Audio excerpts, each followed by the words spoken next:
Hello, hello, guys. Good to see y'all. Hi. This conversation taking place through the interweb, all the technology across all worlds. We got Bill Winn with us, Baxter. The one and only Bill Winn. Thank God there's only one of them. Yeah, the world couldn't take more than one. How far back do you guys go? Too far. Yeah, like a lounge chair way back. I was thinking about that today. I think I met you for the first time live in Hickory, North Carolina. That's right. All I don't right. remember when that was 2006 or 7. Way Wow. back. I That's think. my neck of the woods. That's beautiful. Yeah. And Bill, you got that guitar. You put it on there to be in solidarity with me. Yeah, that's I right. appreciate that, Yeah, man. I've got the rest of them around the room in different places, but I wanted to make sure I put one up on the wall so that we're have our kindred stuff. We need to get Baxter one. No, Yeah. Athanasius Icon, I think he played the guitar. Okay, I'm my sure dad. of it. He played the Roman government, that's for sure. Yeah. You're going to have me doing the rest of the day trying to figure out what he used to sing now. That's going to be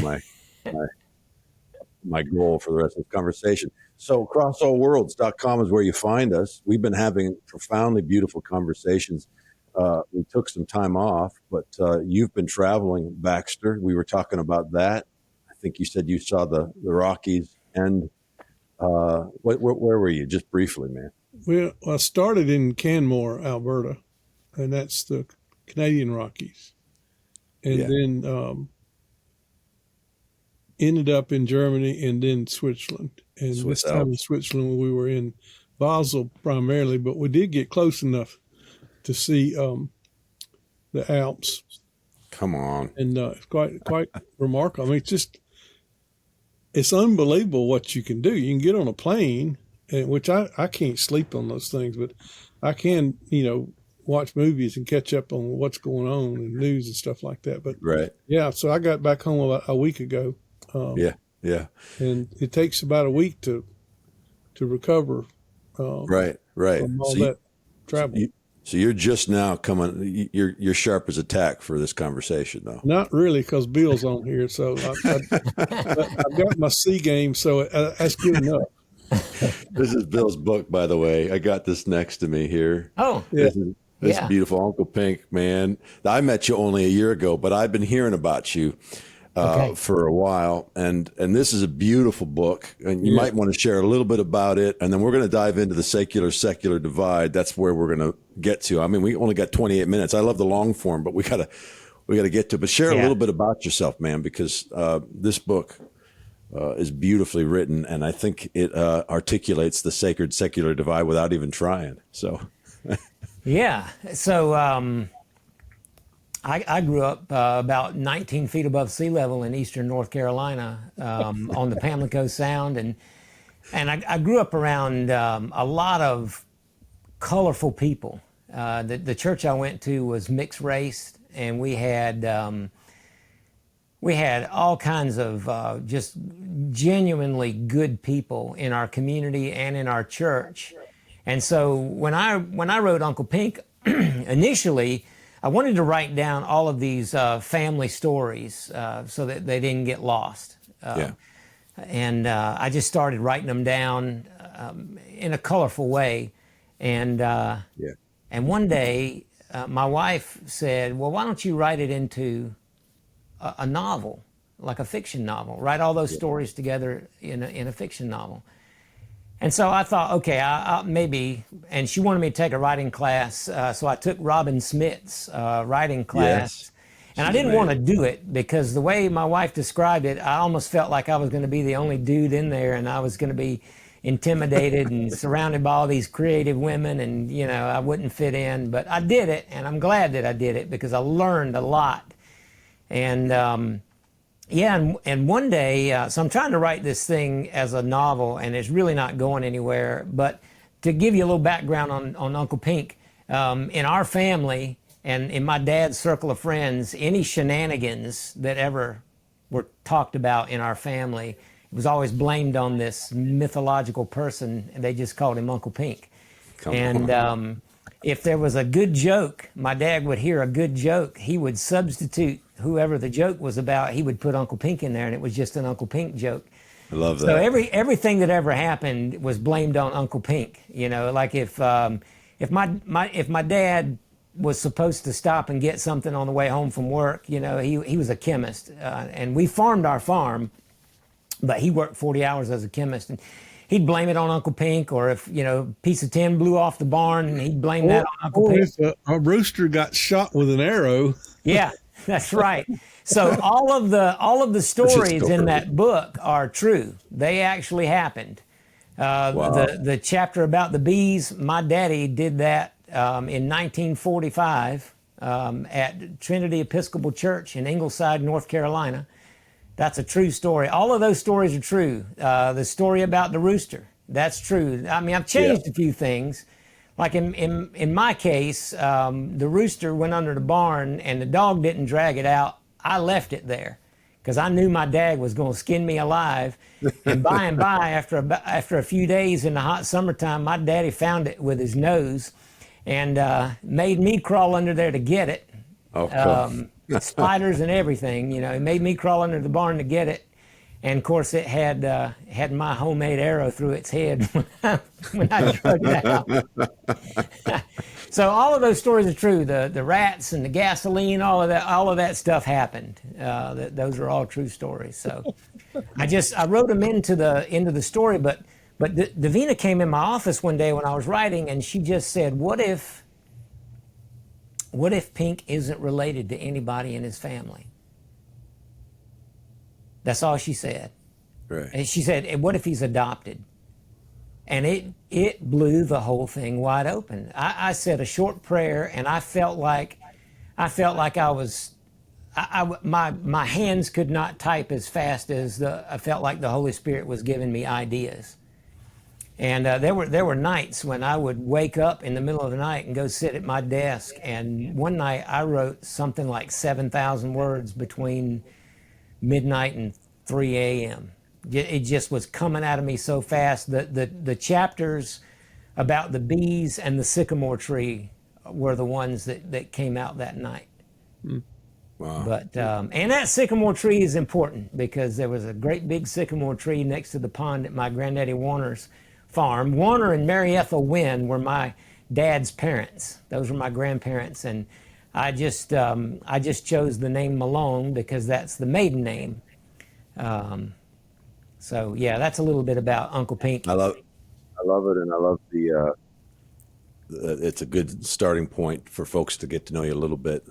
I think a lot of folks do, but then also for a jumping off point, because to me, storytelling it takes, in the conversation that we're going to have, this sacred secular divide in which we've grown up, for me, in love with Jesus, but also in the religion of separation.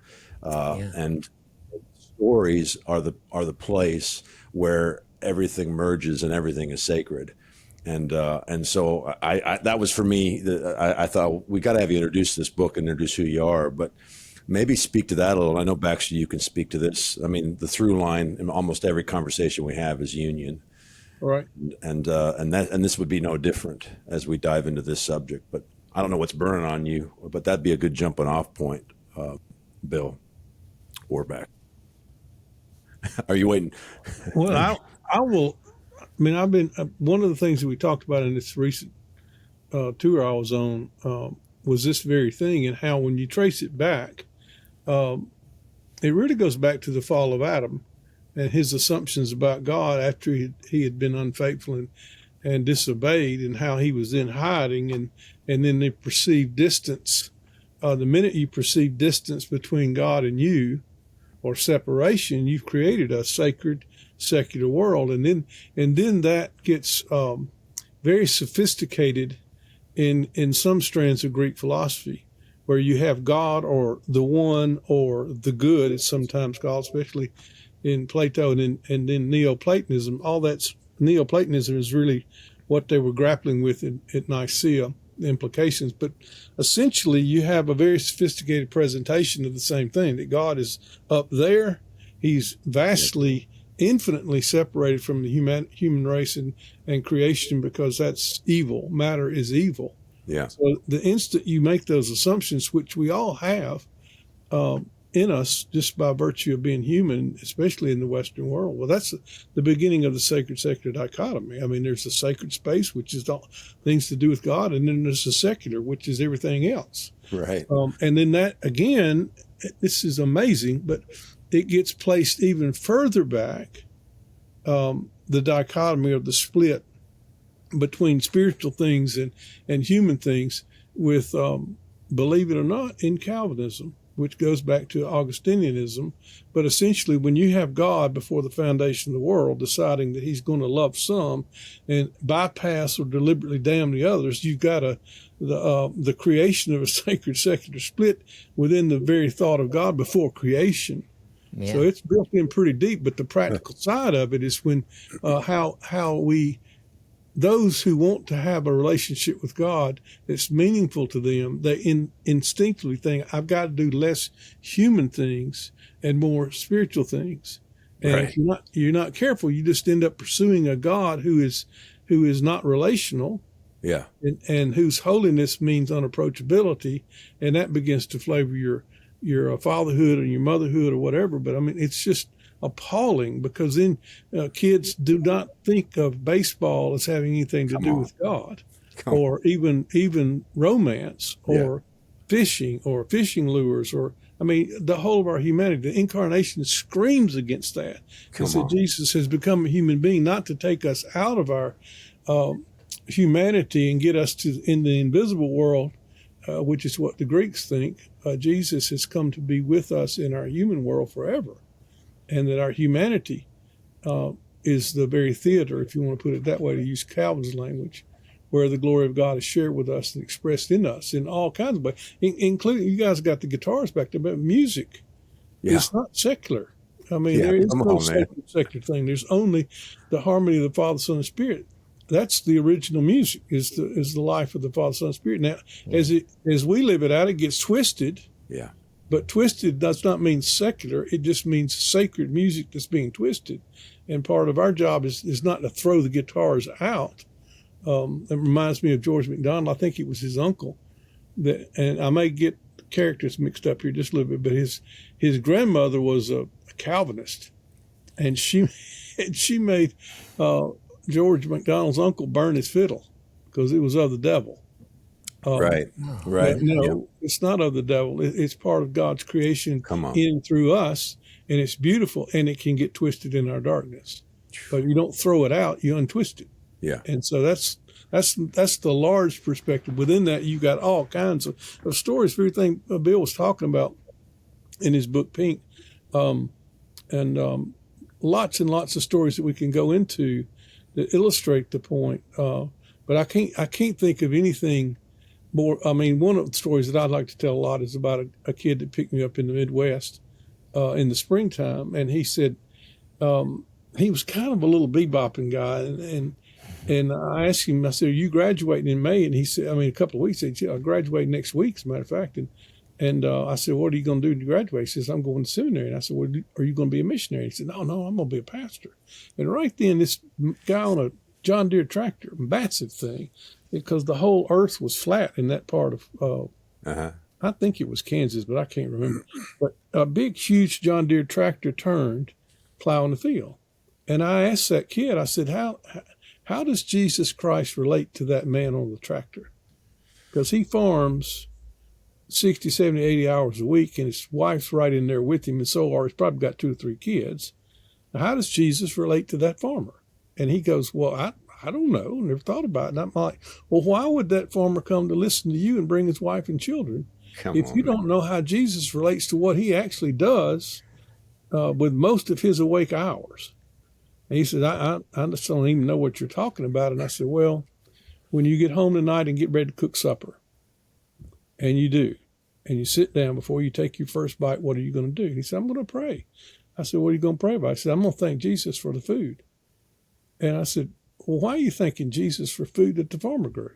And he said, "Well, you're not saying I'm not supposed to thank Jesus." I said, "No, what I'm saying, of course you thank Jesus, but what I'm saying is that your prayer Come on. already knows how Jesus relates to that farmer, but you don't have a theology or a worldview that will allow you to see it and understand it, because that farmer is participating in Jesus's provision for you and your family. Or your, he wasn't married, I don't think, but you and your flatmates or whatever. And he's looking at me, and I'm saying, yeah, now you know who the farmer is. So you don't treat him like a farmer. You treat him as a child of the Father, Son, and Spirit who's participating, and you thank him for his service and for his participation. And if you do that, then he's going to be bringing his family to listen to what you have to say about how Jesus relates to what we do with our lives 24/7. Come on. Come on. Yeah, that's so good. I'll say this. Go ahead, Bill. That's brilliant. Identifying what the Abba Father of the Holy Spirit is already declaring about the farmer in his prayer. I think what Athanasius even makes a reference to Plato. He calls him that giant among the Greeks when he's talking about whether Jesus creates out of pre-existing matter or not, and that strain of thought, that's the beginning for us in the Christian West of the sacred secular dichotomy, because if and the lie of separation, if God is, like the Greeks said, transcendent, and there's no possibility of an immanent experience with us, then of course he's not interested in or involved in your work as a plumber or a welder. Or a mama. Yeah. Yeah, especially a mother. Yeah. About 15 years ago, I was chaplain this one year at this Christian summer camp, and the year before, we had these 12 porta potties all over camp. We had a couple out by the football field. We had a couple over at the paintball area, and we just had them everywhere. Well, one summer, blazing hot summer, the Porta John company forgot about us. And by the end of that 5-day camp week, there was nowhere, anywhere in that camp. I mean, in the cabins, in your sleep, during the day, in the chow, there was nowhere on that site you could go and not smell ripe porta potties. And so the next year when we got there, we made some phone calls. Hey, just want to let you know, remind you we're here, and be great if you could remember us this time. And so the first time the Porta John man drove into camp it was like probably a Tuesday, all the kids that were there the previous year cheered for him. Like they parted the road and they're clapping. I mean, I don't know that he'd ever had a reception like that before. He's driving the Dr. Pumper truck, down the path, and these kids are cheering for him. And I saw that, and I knew, all right, my last chapel message just changed. And so in the last chapel message, I addressed the sacred secular dichotomy. And I started just by asking questions. I said, raise your hand if you believe that Jesus created you. And so every hand went up. And I said, raise your hand if you believe that Jesus created you with a need to go to the restroom. And every hand went up. And I said, now raise your hand if you believe that Jesus provides for all of your needs. And then I said, the guy driving the Porta John truck is probably not going to tell you a story that, when he was 14 years old, he was sitting at, some little schoolhouse somewhere, and the Lord gave him a vision that one day his ministry would be cleaning out Porta Johns. It might be he owns the company and somebody didn't show up, so he's the one doing it. It might be that that's his second job. He's got kids in school. I don't know. We don't have to know why he's doing it, but while he is doing it, he is providing the needs. Jesus, in participation with this man, is providing for the needs of his beloved teenagers at this camp. So good. And and they all got it. I had a conversation with my mechanic one time. He repaired one of our vehicles, and this guy, his name's Ted. He's amazing mechanic. He's the guy that everybody else says, "Oh, $600 to fix the car," and he fixes it for $150. And I'm going, Ted, I'm I'm going to write this check for 150 if you tell me to, but I sort of feel like it should be more. Are you sure this is enough? And I've never had a mechanic where I was asking, is this enough? You know, most of the time you're feeling like you're paying too much. Right, yeah, 'cause he was working on those muffler bearings, and man, that's a lot right. of money. Blinker Repack fluid the is muffler expensive these days. Oh man. So he says to me, he said, Bill, you know, when I was a teenager in youth group, there was a time when I thought maybe God was calling me to ministry, but I just wound up a mechanic. And this was like in 2008 or 9. I had just gone through this whole thing with Baxter about the sacred secular dichotomy. And I said, Ted, do you believe that Jesus cares whether or not a single mom has reliable transportation to get her kids back and forth to school and to soccer practice and go get groceries and go to work? Yeah. I said, what about grandparents that are going out of state for the first time to see that brand new grandbaby? You think he cares if whether or not they get stranded on the side of the interstate? Yeah. I said, see, what you're missing, Ted, is that what you do in this auto shop is no less sacred than what any preacher does on Sunday morning. And half the time I would submit that what you do in here has more worth and more value. Yeah. Amen to that. And he just about cried. I mean, he was stunned. He was stunned. Yeah. Well, this is the place where you see the damage that's done, because people in our culture, you have a gradation. Paul says, recognize no one according to the flesh, but that's what we've done. And so you have the rich people, you have the smart people, et cetera, and you keep working, and you come down, and somewhere in there is the mechanic, and somewhere in there is the dairy farmer. Yeah. And somewhere in there is the servicemen that pick up our garbage. Yeah. It's all. And I mean, you think of what would happen if there was a boycott from the people that pick up garbage for 1 week. I mean, you'd have all kinds of disease and things starting. Yeah. So, you know, we got it backwards, and because of that, people feel less than. Yeah. And when you thank them for what they're doing to fix your car, and you're saying to them, in essence, thank you for your service or thank you for your participation, that lights them up. But it's hard to believe because that's not the way they're treated. Yeah. They're treated like, oh, thank you, I appreciate this, but it's almost like a pat on the head, like you couldn't really do anything other than be a mechanic. You know, it's like, wait. That's where the sickness just is destroyed us, and it's completely, almost completely destroyed our culture. Yeah. Because we don't know how to recognize the sacred presence of the Father, Son, and Spirit in every person, moment, and place. And when we do, we respond, and people feel elevated. They certainly feel dignified. Yeah. And that they're part of something really important. Yeah, man. The hierarchies that happen because of this lie of separation between sacred and secular. First of all, I want to say that when I sat down for dinner years and years ago, and I started to give thanks, my wife, when I was done, she said, he didn't cook it. And it shifted everything. I was like, okay, I need to thank my wife, and then I can thank him for the food. Oh, that's funny. That's funny.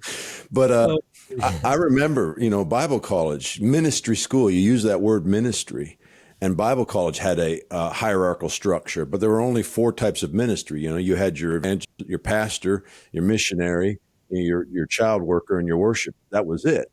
And, I couldn't make that suit fit then, and I would be driven nuts by every time I'd sit in a church service and hear the preacher give a powerful message that culminated in the takeaway was, you guys need to get more involved in the children's ministry.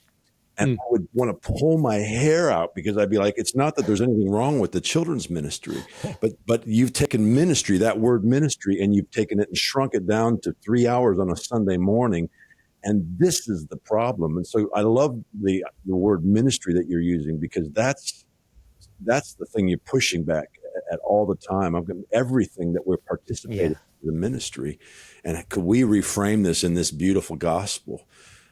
Baxter talking about finding Father, Son, and Holy Spirit in the middle of any place you're in. I mean, this is what burns in my heart when we have these conversations. Yeah, years ago, and I think this was in North Carolina, but after the weekend was over, and I talked about this to the sacred secretary, I mean, he used a lot of stories, and the pastor said, "Well, I'm not asking you to tell me what I need to preach on next week, but you kind of have, a major paradigm shift going on in our little congregation." And he said, "But just give me some orientation." I said, "Well, in your bulletin, you had an insert that said, 'This is what's going on in the life of our church this week.'" And I looked through it, and I thought, well, that doesn't include anything my wife's about or my kids. Come on. And so you just excluded them in without saying it from the life of the church. And I said, if I were you, I would go interview everybody in the congregation. I love that. And ask them what they do and what they love to do and what they would sacrifice for in a heartbeat, not even considered a sacrifice, but a privilege. Write it all down and put it on a big old scroll and nail the scroll to the pulpit, roll it out the carpet out the front door and down the street and say, now this is what's going on in the life of our church. Come on. I mean, this is where the revolution, it's like, oh, I get it now. So what we're doing on Sundays, we're coming together to share what God has been doing in our lives. Come on. And some of us are struggling. Some of us lost the plot and got all confused, and we were depressed because all we were doing was being a mother all week and washing clothes. And what's that got to do with the kingdom of God? Yeah. And it's just, it's really a crazy world once you bite that, sacred secular thing, which we grew up with. Yeah. It's like it's already in our brain. Yeah. We've got to rethink it in the light of Jesus and the incarnation. This is beautiful. Yeah, the sad thing about this conversation that we have is we're always limited to 28 minutes. So I think we need to pick this up in the next conversation. Bill, you're going to be with us for a couple of episodes at least. So guys, acrossallworlds.com is where you find us. We're on GAN, Grace Awakening Network, Wednesday nights, and parachoresis.org, familystory.org. And we love having this conversation, and we'll continue it in the next episode. Thanks, guys. Across all worlds, he came for us. We